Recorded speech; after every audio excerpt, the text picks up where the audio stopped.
డాంబర్ road bit 350 ఎకరాలు మొత్తం.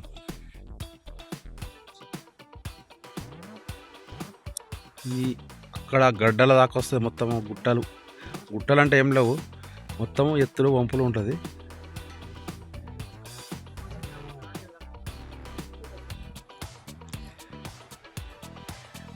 నారాయణ ఖేడ్ ఇది మహారాష్ట్ర బార్డర్కి వచ్చినాం ఇప్పుడు మనం.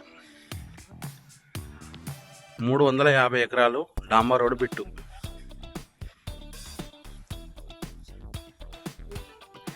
8 లక్షలకు ఎకరం చెప్తున్నారు. సైట్ నచ్చితే కూర్చొని మాట్లాడుకోవచ్చు.